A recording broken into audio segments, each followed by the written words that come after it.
Seja bem-vindo ao TCE-PE, uma dica para quem vai estudar a LRF.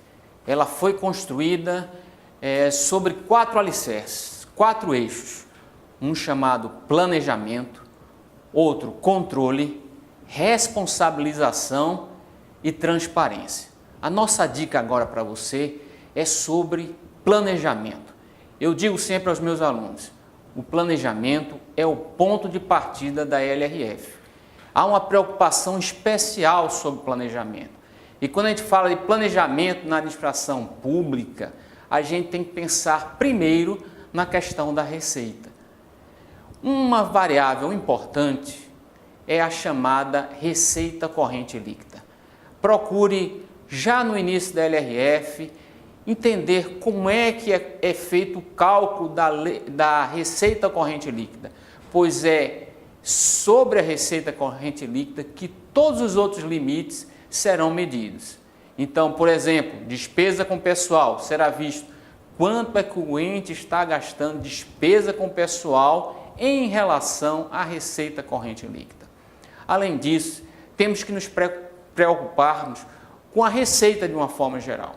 A receita corrente, a receita de capital, ou seja, o orçamento, na hora que eu vou planejar, a minha receita tem que ser feita de uma forma científica, técnica. Eu não devo simplesmente pensar na receita para cobrir aquelas despesas que eu quero. Mas primeiro eu tenho que saber, como você, que sabe que o seu salário é X, então você não pode ter despesas acima desse X. Ou seja, eu só posso gastar aquilo que eu arrecado. Então, primeira preocupação do planejamento é a receita. Por isso que a lei vai falar que é necessário olhar os últimos 3 exercícios, olhar a tendência do exercício presente e as dos 2 exercícios seguintes. Fazer isso de uma forma técnica. A lei de responsabilidade fiscal também veio valorizar mais as peças de planejamento, tipo o PPA, Plano Plurianual, a LOA, Lei Orçamentária Anual e a Lei de Diretrizes Orçamentárias. Para essas peças de planejamento, procure ter atenção no que a LRF trouxe de inovação em relação a essas peças que já existiam de planejamento na Constituição. Além disso, o ente deve se preocupar com a programação financeira, ou seja, não basta eu ter crédito, não basta eu ter orçamento, eu tenho que me programar também com as minhas receitas financeiras, buscando aquele princípio que eu falei na dica anterior, o equilíbrio fiscal entre receitas e despesa.